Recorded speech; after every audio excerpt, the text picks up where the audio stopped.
जय जय श्री राधे, जय जय श्री राधे।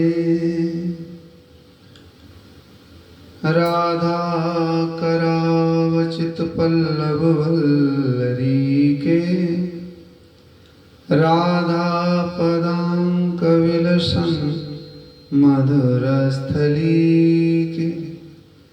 राधा यशोमुखर मत खगावली के, राधा विहार विपिने रमता मनो में। राधा विहार विपिने रमता मनो में। कृष्णाय वासुदेवाय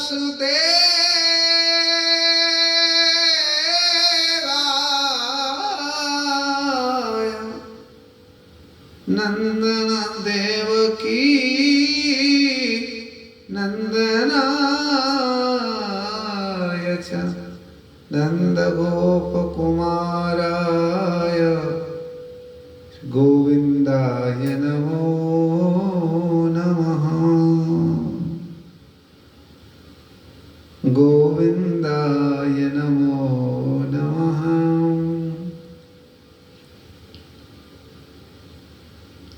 नंद घर आनंद भयो, जय कन्हैया लाल की। नंद के आनंद भयो, जय कन्हैया लाल की। जय कन्हैया लाल की, जय हो गोपाल की। जय कन्हैया लाल की, जय हो गोपाल की। नंद के आनंद भयो, जय कन्हैया लाल की। आज के महामहोत्सव की जय। जय जय श्री राधे। परम कृपालु परम दयालु श्री सद्गुरुदेव भगवान को प्रणत नमन वंदन करते हुए आइए आज हम लालजू के बधाई उत्सव की कुछ चर्चा कथन और श्रवण करते हैं। श्रीधाम वृंदावन की महान भूमि, पवित्र भूमि श्री राधा नाम कुंज आश्रम, प्रिया प्रियतम की युगल कृपा छत्र सन्निधि में हम सब इस पावन घड़ी जो हमारे भारतवर्ष में इस समय उत्सव के रूप में मनाई जा रही है, श्री कृष्ण जन्मोत्सव, श्री कृष्ण जन्माष्टमी महोत्सव, श्री कृष्ण जन्माष्टमी बधाई उत्सव, लालजू की बधाई उत्सवों की यह चर्चा है। भागवतों में महापुरुष जन गाते हैं, भागवत में व्यास भगवान लिखते हैं, सगर्भा देवकी मैया पर कृपा करके भगवान ने गर्भगृह में दर्शन दिया और देवकी और वसुदेव जी ने दोनों ने युगल रूप में भगवान श्री नारायण की स्तुति की है। सशंक चक्रम सकिरीट कुंडलम सपीत वस्त्रम शिरीषोरुहाननम। भगवान नारायण ने दर्शन दिया, दोनों हाथ जोड़कर खड़े हैं, भगवान से कहा कुछ नहीं है। कठिन कारागार है, बिल्कुल भयानक अंधेरा है।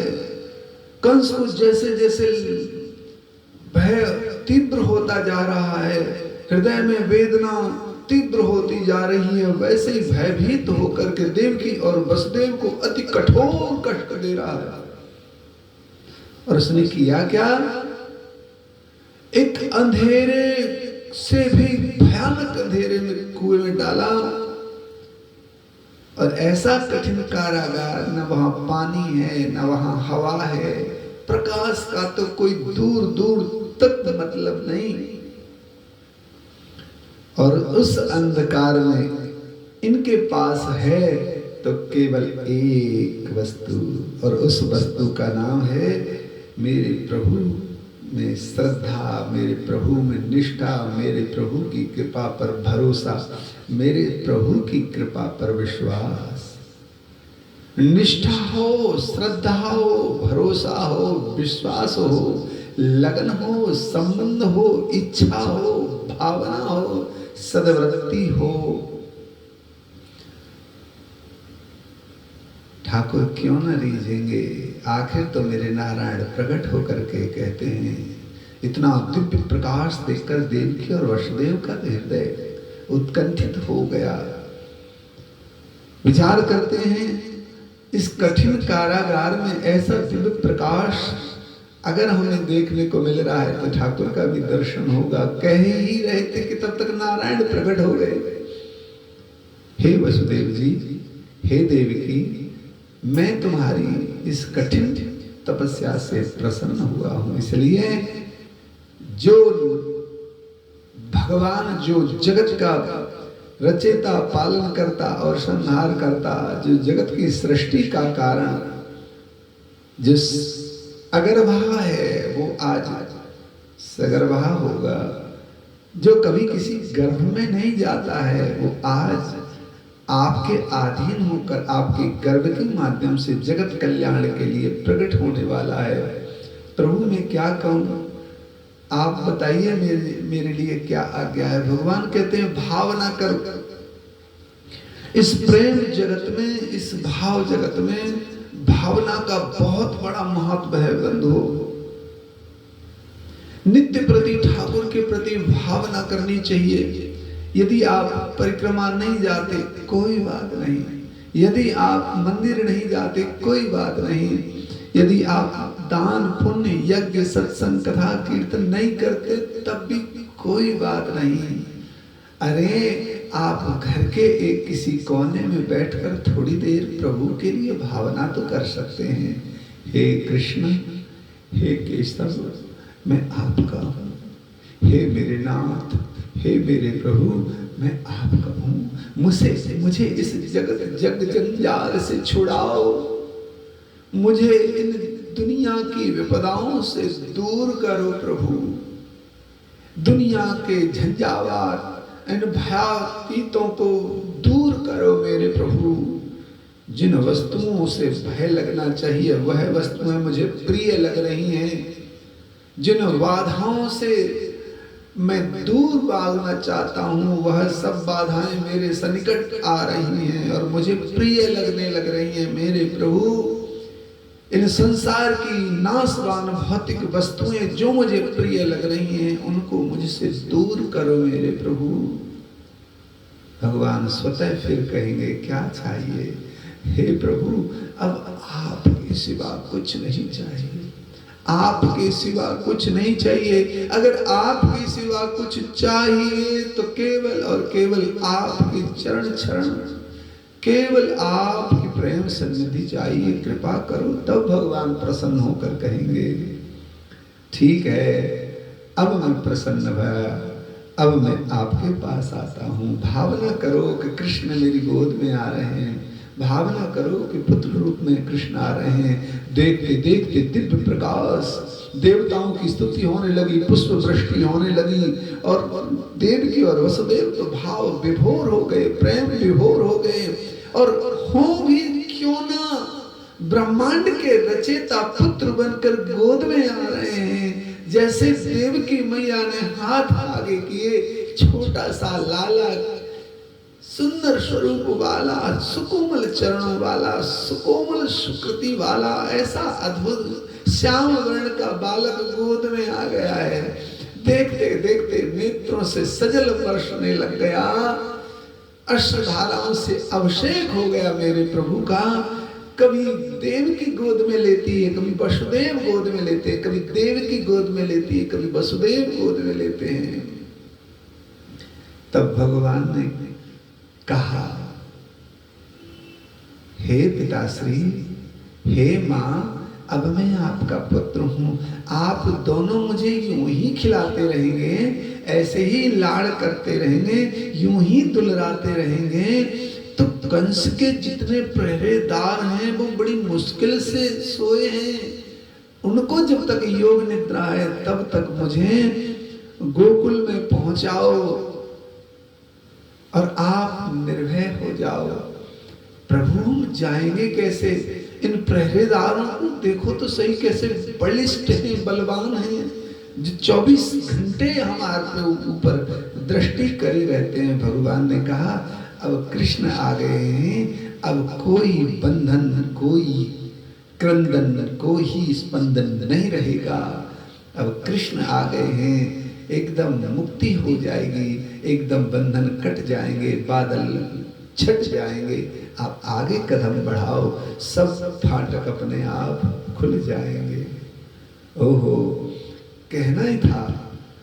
कंस भी बड़ा आताताई था, इतने पर भी 24 घंटे में उनको एक बार सांस लेने के लिए थोड़ी हवा, पानी, उजाला छोड़ता।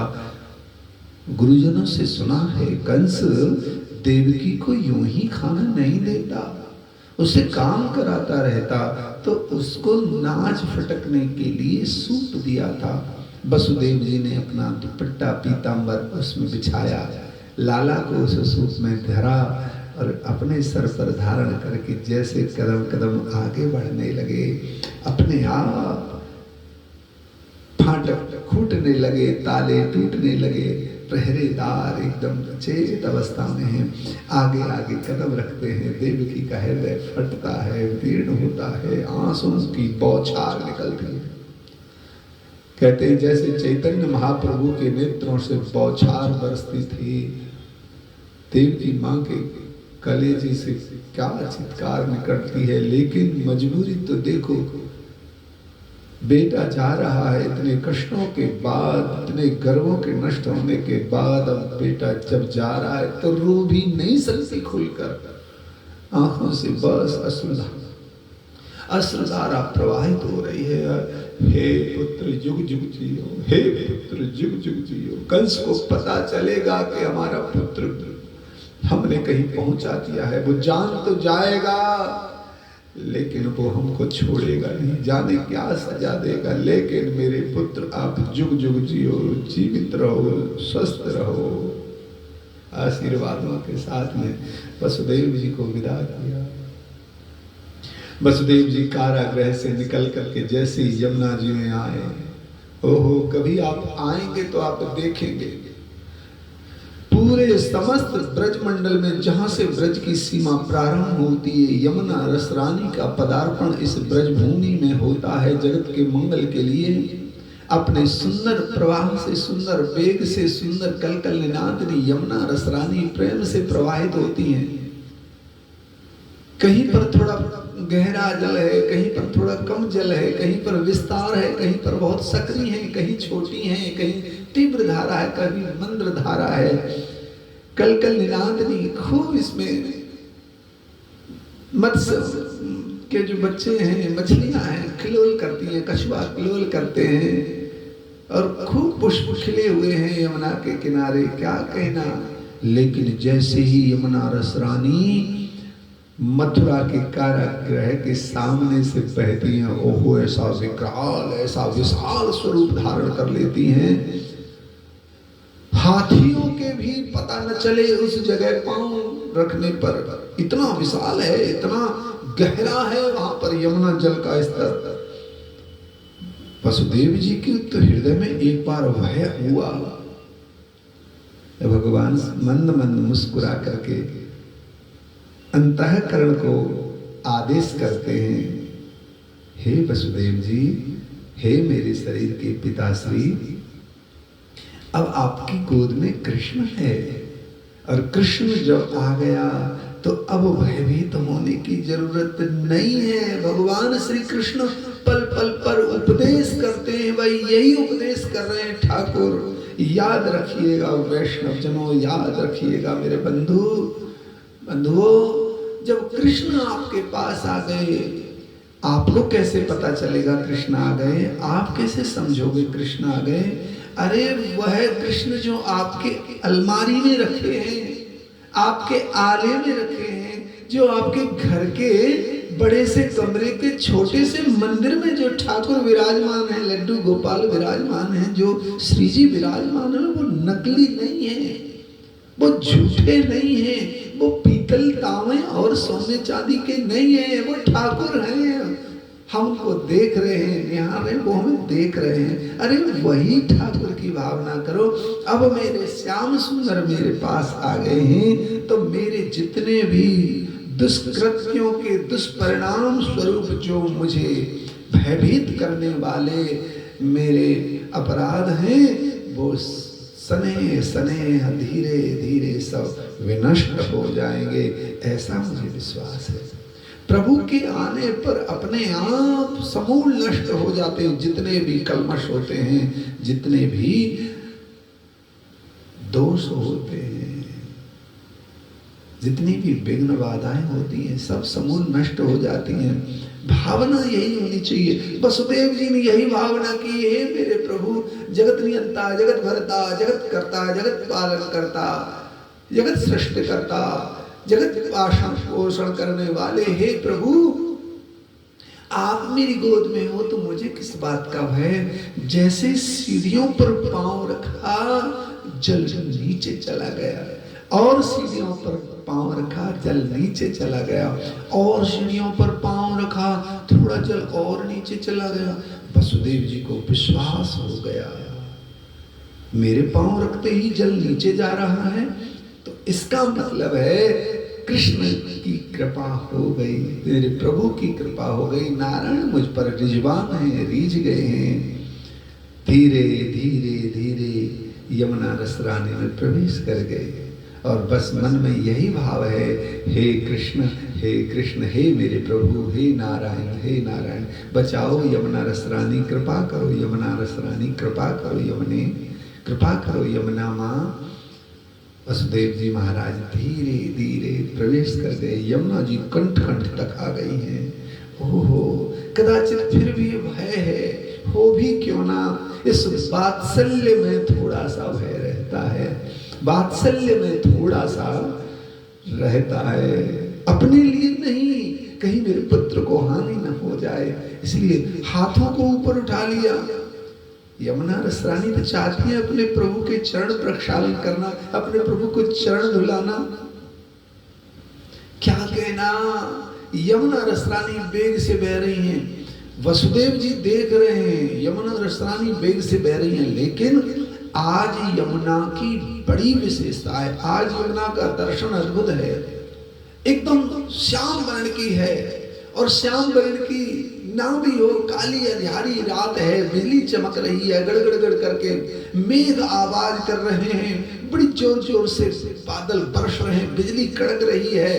तत्काल मेरे प्रभु ने शेष नारायण, क्योंकि नारायण भगवान के साथ तो शेष जी रहते हैं ना, तत्काल जल में शेष नारायण प्रकट हो गए, अपना फन फैला दिया, पूर्ण विश्वास हो गया अब मुझे और मेरे लाल को कुछ होने वाला नहीं। वसुदेव जी आगे बढ़े, और आगे बढ़ करके चलने लगे।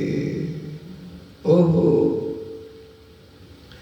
तो देखो बाबा ने सोचा कहीं ऐसा ना हो यमुना जी का और बड़ा हिलोरा आ जाए और मेरे लाल को कोई हानि पहुंचे, तो हाथों पर ऊपर कर लिया, यमुना और बढ़ने लगी, दाढ़ी तक, ठोड़ी तक आ गया जल। भगवान श्याम सुंदर ने विचार किया, इसके ऊपर बाबा और उठाएंगे नहीं, क्योंकि अब कोई गुंजाइश नहीं है ऊपर उठाने की, और यमुना मेरा चरण छूने के लिए ऊपर आएंगी, बाबा की सांस बंद हो जाएगी। तो क्या किया मेरे प्रभु ने, श्याम सुंदर ने बाबा की कमर के पीछे की तरफ सूप के ऊपर से अपना चरण नीचे पधरा दिया। यमुना जी तक नहीं पहुंचा तो लालजू चरण थोड़ा और लंबा किया, यमुना जी तक फिर भी नहीं पहुंचा, लालजू ने फिर थोड़ा सा लंबा किया, चरण यमुना को स्पर्श कराया।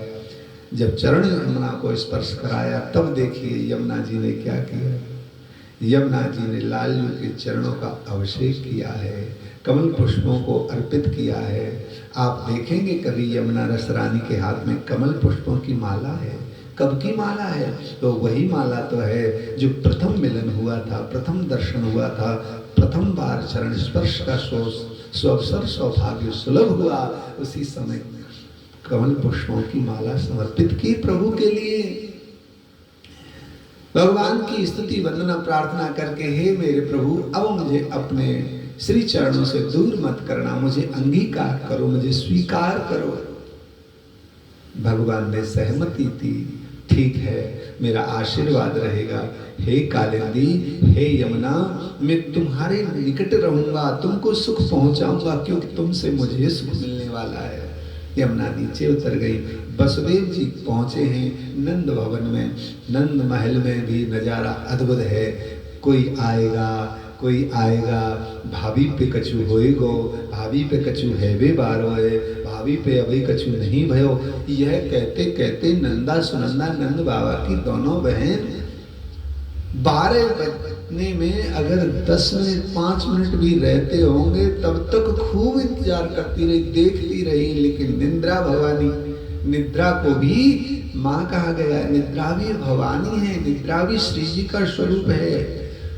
श्री जी ने कहा, लालजू आए हैं, मेरे सिवा और कोई स्वागत करे तो ठीक नहीं।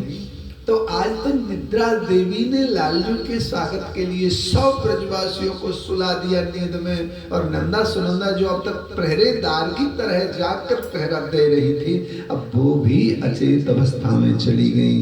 कौन जग रहा है उस समय पर? केवल और केवल वसुदेव जी, क्योंकि इनकी गोद में है। यशोदा मैया सो गई हैं, इनके बगल में एक लाली विराजमान है। असल में तो देवी मैया के हुए लाल और यशोदा मैया के उस दिन हुई लाली। तो वसुदेव जी ने देखा यशोदा की कमर फरी हुई है और उस लाली को तो अपने हाथ में ले लिया, लालजू को पधरा दिया है और लालजू के बार बार चरणों को प्रणाम और वंदन करते करते उसका वह असह्य वेदना को सहता हुआ वह बाप वसुदेव अपने हृदय के टुकड़े को, अपने जिगर के टुकड़े को, कृष्ण को वहां पर पधरा करके क्षमा याचना करते, हे कृष्ण, हे प्रभु, हे गोविंद, हे मेरे नारायण, हे परम पुरुषोत्तम, ये मैं आपकी सुरक्षा के हेतु कर रहा हूँ, वरण पर मेरा मन नहीं है, प्रभु मुझे क्षमा करना। हे कन्या, हे देवी, हे भगवती, आपको उस दुष्ट तक ले जाने में मुझे कठिन कष्ट हो रहा है, अपार कष्ट हो रहा है, पर भगवती माँ, ये भगवान की आज्ञा है, जगत के कल्याण के लिए मुझे यह करना ही होगा। आप कृपा करो। छोटी सी सुकन्या जो गोद में ली है वसुदेव जी ने, उसने अपना एक चरण चिन्ह वसुदेव जी के मस्तक पर रखा। अपार हृदय हुआ, हृदय के सारे संशय दूर हो गए और वसुदेव जी धीरे धीरे फिर पुनः जिस मार्ग से गए थे उसी मार्ग पर चले आए और आकर के मथुरा की फिर पुनः कारागारों में बंद हो गए। अपने आप बेड़ियां लग गई, अपने आप हथकड़ियां लग गई, ताले अपने आप लग गए, फाटक अपने आप बंद हो गए, पहरेदार भी जग गए।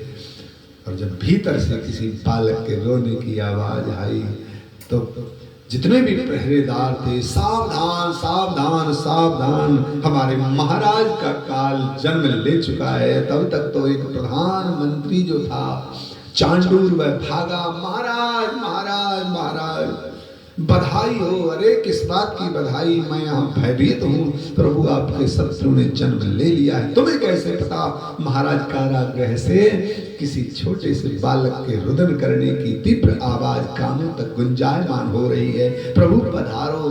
कंस ने मुकुट फेंका, अस्त्र शस्त्र फेंके, नंगे पांव दौड़ा चला आया है, पसीना पसीना हो रहा है, मालाएं टूट रही हैं, बिखर रहा है स्वरूप। और जैसे ही देवकी के सामने गया, देवकी ने हाथ जोड़ करके कहा, भैया गजब हो गया, क्या हुआ? तुम्हारे शत्रु का जन्म नहीं हुआ, अब तुम्हें मृत्यु से कोई भय नहीं, क्या कहना चाहती हो? अरे आकाशवाणी ने कहा था कि देवकी के 8वां पुत्र होगा, वो तुम्हारी मृत्यु का कारण बनेगा। भैया ये तो पुत्री है। कंस को थोड़ी सी सांत्वना मिली, सहजता में आया, सजग हुआ। ओह मेरा शत्रु नहीं आया, देवताओं ने झूठ बोला, कन्या को मुझे नहीं मारना है। छोड़ करके चला गया, कन्या को छोड़ दिया। पुनः जब लौट कर आया, ओहो क्या कहना महाराज, क्या कहना। सलाहकार तो बड़े बड़े होते हैं। कहीं कहीं पर गुरुजन और कथाओं में गाते हैं कि देवर्षि नारद आए और समझा कर गए, अरे पुत्री का पुत्र भी अष्टम गर्भ हो सकता है। देवताओं की बड़ी चाल है, पता नहीं क्या कहा होगा। आखिर 8वां तो गर्भ है ना। गर्भ तो 8वां है। और उस दुष्ट को दुष्टता फिर जाग गई और फिर भयंकर अट्टहास करता हुआ, क्रोध के मारे भयंकर लाल आंखें करता हुआ, पृथ्वी को कंपायमान करता हुआ दौड़ चला कारागार की तरफ। देवकी देवकी देवकी, ला तेरी पुत्री का है। भैया पुत्री को तो छोड़ दो। नहीं नहीं, ये भी मेरी काल की लीला हो सकती है, मेरे काल का कारण हो सकता है। पुत्री को हाथों से लिया और जोर से घुमाकर जिस शिला पर बच्चों को पटक पटक कर मारता था, उसी शिला पर मारने के लिए पीछे हाथ किया। हाथ ने झटका मारा उस कन्या ने और आकाश में विद्यमान हो गई। अपार बिजलियों का समूह इकट्ठा हुआ। उस दिव्य चेतना में से एक अद्भुत दर्शन प्रकट हुआ। अष्टभुजी एक देवी प्रकट हुई और देवी ने आकाशवाणी के माध्यम से कंस को भयभीत करते हुए कहा, अरे दुष्ट हत्यारे, बालकों की हत्या से जो तेरे पूर्वजों के द्वारा किए हुए जो कृत्य थे तेरे लिए, वो सब समूल नष्ट हो गए हैं। अब तेरे अपराधों की सीमा बढ़ गई है। बालकों की हत्या करना जघन्य अपराध है, उसमें भी एक कन्या की अपराध, कन्या की हत्या, कन्या का अपराध करने के लिए तो सोचने वाला भी अपने सारे सुकृतों को समूल नष्ट कर देता है। आज तूने वही दुर्गति करने का प्रयास किया, अपने लिए बहुत गहरी खाई खोद ली अपराधों की। जा मैं तुझे संबोधन करती हूँ, समझाती हूँ, बताती हूँ कि अब तू किसी को मार नहीं पाएगा, क्योंकि तेरे मारने वाला तो ब्रज में कहीं पैदा हो चुका है। यह कहते कहते अट्टहास करते करते वह देवकी की पुत्री कन्या अंतर्ध्यान हो गई। कृष्ण कन्हैया लाल की अंतर्ध्यान हो गई। कंस भयभीत हो गया, गिरता मरता। मंत्री चांडूर, मुष्ट चांडूर, क्या हुआ? ओ पूरे राज्य में तहलका मच गया, उथल पुथल हो गया। कोई कहीं भागे, कोई कहीं भागे। आज महाराज को क्या हुआ? युद्ध में बड़े बड़े शत्रुओं से भी परास्त नहीं होते थे, आज कैसे भयभीत हैं, गिर रहे हैं वापस आते समय। ओहो ओहो, इतने भयभीत हो गए। कंस जब अपने शिविर में आया तब बड़ी मुश्किल से लोगों ने इसे सांत्वना दी। अब उधर देवकी वसुदेव ने प्रार्थना की, हे माँ, आप अष्टभुजी हो, आप भवानी हो, मेरे पुत्र की रक्षा करना, मेरे पुत्र की रक्षा करना। मानो माता ने कंस को तो भयभीत कर दिया और देवकी और वसुदेव को निर्भय किया। और अष्टभुजी ने दर्शन देकर कहा, हे जगत के पिता की माँ, हे जगत की माँ की भी माँ, हे जगत पिता के पिता, हे जगत माँ की माँ, आप दोनों आश्वस्त हो जाओ, प्रभु का स्मरण चिंतन बंदन और मनोरथ करो, क्योंकि अब आपका लाल श्री नंद बाबा के घर में एकदम स्वस्थ है और वहां तो उत्सव की तैयारियां हो रही हैं। निर्भीक हो जाओ, निशोक हो जाओ, आनंद में रहो और कल्पना करो कि वहां कैसा उत्सव होता होगा। देवकी वसुदेव कल्पना करने लगे। तत्काल महाराज जैसे ही लालजू का प्रेम प्रभाव नंदगांव में बिखरने लगा, नंदा सुनंदा जो नंद बाबा की बहनें हैं, जगी हैं सबसे पहले और थाली लोटा बजाते बजाते आई हैं। बधाई हो, बधाई हो, बधाई हो, बधाई हो, बधाई हो। अरे किस बात की बधाई, कहाँ बधाई? अब कोई जाने ना कि कैसी बधाई, किसकी बधाई, लेकिन जो भी सुन रहा है वो कहता है बधाई हो, बधाई हो, एक दूसरे से कहता है बधाई हो, वो जो जिससे सुने वो बधाई हो। क्योंकि साधारण सी बात है, हम किसी को बोलते हैं भैया राधे श्याम, सामने वाला भी बोलता है राधे श्याम। हम किसी को बोलते हैं आपका शुभ हो, वो भी कहता है आपका शुभ हो। वो हम किसी को जैसा बोलते हैं वैसे ही तो कोई कहता है महाराज आपको बहुत बहुत बधाई हो, अरे आपको भी बधाई हो। बधाई देने वाले को दूसरा बधाई देता है, बोलता है। देखते देखते पड़ोसी ने पड़ोसी को, पड़ोसी ने पड़ोसी को, उसके पड़ोसी ने उसके पड़ोसी को बधाई हो, बधाई हो, बधाई हो। पूरा नंदगांव उच्च स्वर से एक ही स्वर में बोल रहा है बधाई हो। तब तक तो नंद बाबा को होश आया और नंद बाबा अपने खिड़क में गैयाओं को सहला रहे थे प्रातः। तब किसी ने कहा बाबा बधाई हो। अरे काय बात की बधाई।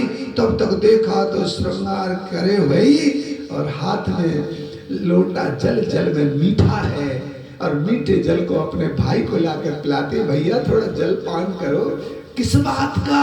अरे काय की बधाई, अरे जलपान तो करो। जैसे ही बाबा ने जलपान किया कहते अरे आपके घर में लाला भयो है, यशोदा मैया ने लाला को जन्म दियो है। अरे आपके पुत्र भयो है, पुत्र रत्न की प्राप्ति हुई है। यह देखते ही तो बूढ़े नंद बाबा को युवा अवस्था छा गई है। सुनते के साथ ही अच्छा तू नंदा सही कह रही है, सुनंदा तू सत्य कह रही है। भैया महादेव की सौगंध में खुद देख के आई हूँ। इतना सुनना हुआ कि बाबा भागे हैं दौड़ लगा करके और सबसे पहले यमुना रसरानी को दंडवत की है। हे माँ, इन ब्रजवासियों पर तो तुम्हारी कृपा ही सबसे पहले होती है, सर्वोपरि है। और यह कहते कहते तो यमुना रसरानी का आचमन करके यमुना को प्रणाम करके कूद पड़े यमुना जी में। और बाबा जैसे कूदे हैं, ब्रजवासियों ने कहा भाई आज बाबा कूदे हैं यमुना जी में तो कोई ना कोई विशेष बात है, इस यमुना स्नान का बड़ा महत्व होता होगा। तो सारे के सारे ब्रजवासी कूद पड़े। बड़े बड़े ब्रजवासियों को देखा तो बालकों ने कहा आज तो हमारे पिताजी कूदे हैं, हमारे दादा कूदे हैं, हमारे ताऊ कूदे हैं। और ब्रजवासी बालक भी यमुना जी में डुबकी मार मार करके जय हो जय हो जय हो जय हो करते करते बाहर निकले हैं। तब तक एक सेवक ने नंद बाबा के वस्त्र पकड़ाए। बाबा ने वस्त्र पहने, पगड़ी पहनी, थापक हुआ तिलक लगाया। एक ब्रजवासी बोला माला तो पहन लो।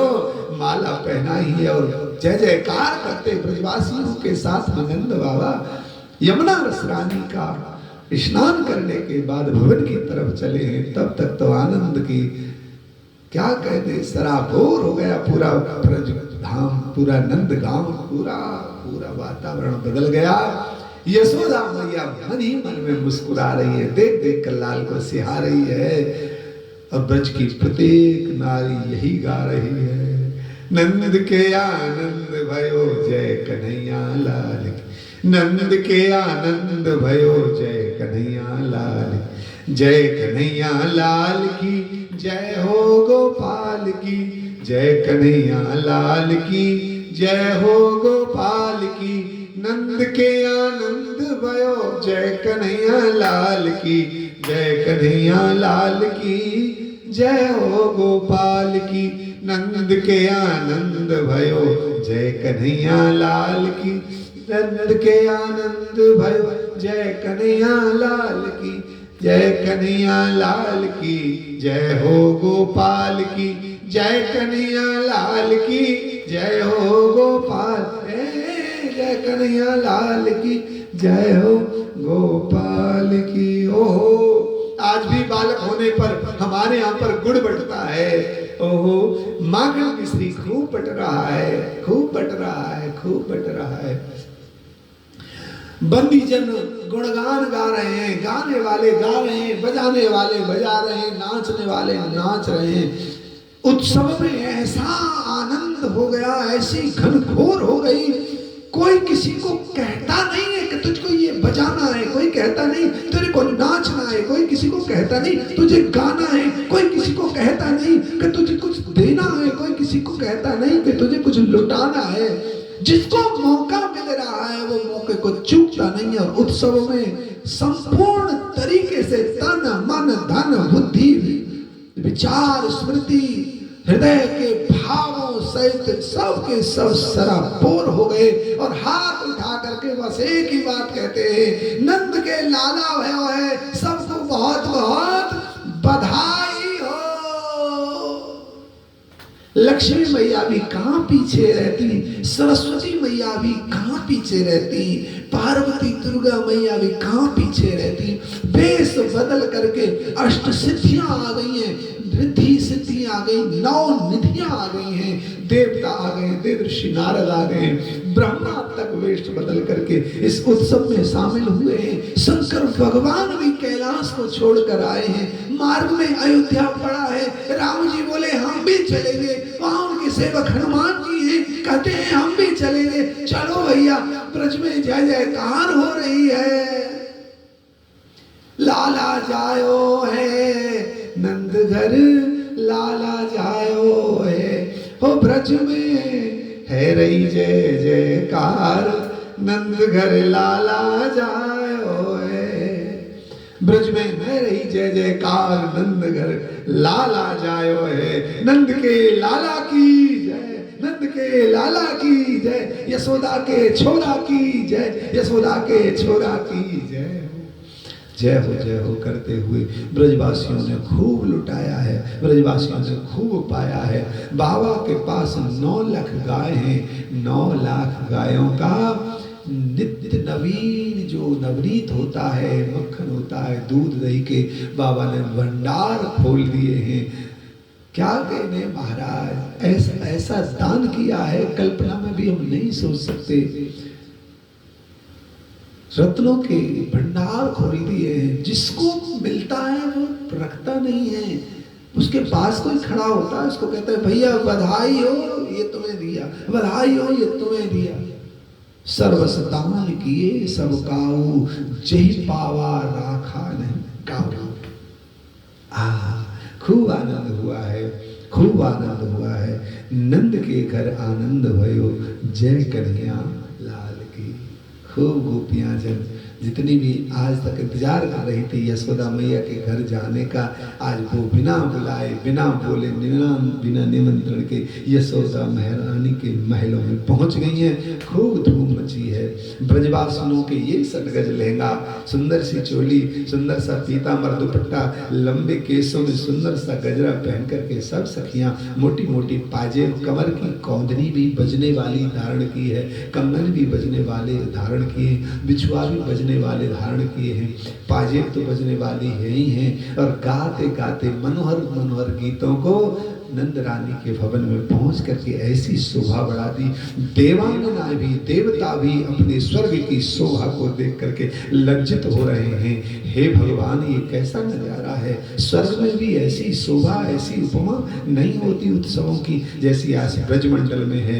ऐसा लोभ आया, देवता भी वेश बदल बदल करके नंद के घर में आनंद महोत्सव में शामिल हो गए हैं। हमको भी अपने हृदय से उस नंद भगवान के दिव्य प्रासाद के दर्शन करने हैं, जिसके बीच में लाखों की तादाद में ब्रजवासी इकट्ठे हैं, जहाँ पर उत्सव भारी रूप में विशाल स्वरूप में दर्शन दे रहा है। सबको आनंद हो रहा है। सुंदर वस्त्र पहन करके मन ही मन में लालजू के लिए माखन की मटकी और मिश्री लेकर के बधाई के लिए पहुंचे और आनंद करें। यही आज का उत्सव का विषय रहा है। बोलो नंद के लाला की जय, कृष्ण कन्हैया लाल की जय। जय जय श्री राधे।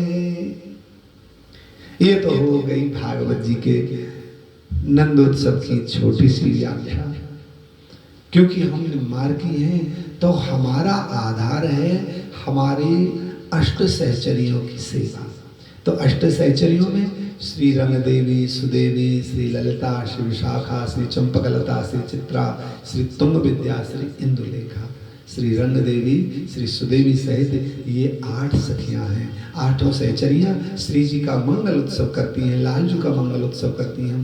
तो निकुंज में लालजू का बधाई उत्सव, लालजू का जन्म बधाई उत्सव, लालजू का प्राकट्य बधाई उत्सव, जिसे मंगल बधाई कहते हैं, लालजू की बधाई कैसी होती है यह मैं कल आपको गा करके सुनाऊंगा।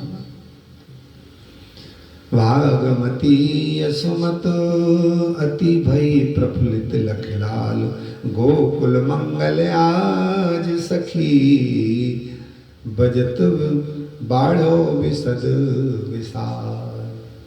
कल आपको गोपियों के उत्सव के बारे में जानकारी देंगे कि निकुंज में लालजू का बधाई उत्सव कैसे होता है, निकुंज में लालजू के बधाई उत्सव की क्या तैयारियां होती हैं, निकुंज में लालजू के लिए मक्खन मिश्री लुटता है कि नहीं, मक्खन मिश्री की आंगन में कीच बनती है कि नहीं, केसरों के घोल होते हैं कि नहीं, गोपियां कैसा श्रृंगार खुद करती हैं, कैसे निकुंज को सजाती हैं, कैसे मंगल कलश की स्थापना करती हैं, कैसे लालजू की बधाई उत्सव होती है, आप जरूर सुनिएगा। मैं कल से, आज से ही हमने प्रारंभ किया है, तो पूरे दशम स्कंद की खूब आनंद से पूरी कथा आप सुनते रहिएगा रोजाना। और जिनको यहाँ आना हो वृंदावन, वो यहाँ भी आ सकते हैं। हम कल भी ठाकुर जी का उत्सव समय पर डालेंगे, आप जरूर सुने और पूरे दशम स्कंद की पूरी लीला बड़े विस्तार से और प्रेम सहित सब गाएंगे, तो आप प्रेम सहित सुने। और केवल सुनना नहीं है, इन लीलाओं को आगे बढ़ाना है। और जिनको आगे बढ़ाना, देखो आजकल सब पर व्यवस्थाएं चली हैं, एंड्रॉयड फोन है, तो इन फोनों में सबके अलग अलग मित्रों के ग्रुप बने हुए हैं, इन ग्रुपों पर भेजिए और साथ में लिखिएगा, देखो भाई ये वृंदावन का रस है, वृंदावन का प्रेम है, वृंदावन की, क्योंकि अब यहाँ से आगे दशम स्कंद की कथाओं को तो हम लेंगे ही, साथ में सखियां कैसे लालजू का, और 15 दिन बाद फिर श्री जी का उत्सव आएगा, फिर श्री जी का उत्सव कैसे मनाती है, तो बीच बीच निवृत्त निकुंज के विलास सुखों का भी हम वर्णन कथन और श्रवण करेंगे। तो इसलिए जो रसिक प्रेमी जन आपसे जुड़े हैं, जो रसिक प्रेमी नहीं है, जिनको धर्म में धार्मिक क्रियाओं में कोई लेना देना नहीं है, जिनको ठाकुर की ठकुरानी की लीलाओं से कोई लेना देना नहीं, उनको तो न भेजें। लेकिन जो जरा भी प्रेम रखते हैं, वृंदावन में जिनकी आसक्ति है, कृष्ण को मानते हैं, श्री जी को मानते हैं, उनको आप जरूर भेजिए और उनको कहिए, सुनो इन भावों को, सुनो इस प्रेम की गाथा को, सुनो इस ठाकुर जी के पूरे चरित्र को। टीवी पे तो बहुत चल रहा है, वृंदावन में बैठ करके जो भावोदय होगा प्रिया जी को प्रेम से सुनेंगे। इसलिए खुद सुनो और सबको सुनाओ, आनंद हो जाएगा। जब आपके पास समय है, माताएं रसोई बनाते समय लगा लो इसे, दूसरे गाने नहीं सुने हैं, भजन नहीं सुने, इस चर्चा को सुनिए, हृदय में भावोदय होगा ठाकुर को देखने के प्रति।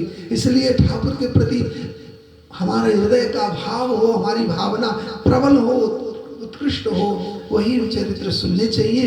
तो सबको भेजिए, साथ में लिख कर भेजिए, भैया तुमको आगे भेजना है, तो ताकि सबको यह प्रेम प्रसाद प्राप्त हो, सब घर बैठे उत्सव में शामिल हो जाएं।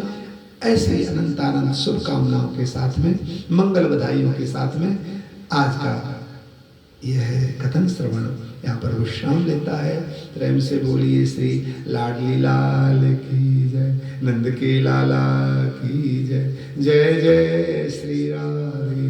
नंद घर आनंद भयो, जय कन्हैया लाल की। हाथी दीने घोड़ा दीने और दीनी पाल की, जानन को लड्डू पेड़ा बूढ़े को पाल, जानन को लड्डू पेड़ा बूढ़े को लापसी, जानन को गाड़ी घोड़ा बूढ़े को पाल की। नंद की आनंद भयो, जय कन्हैया लाल की।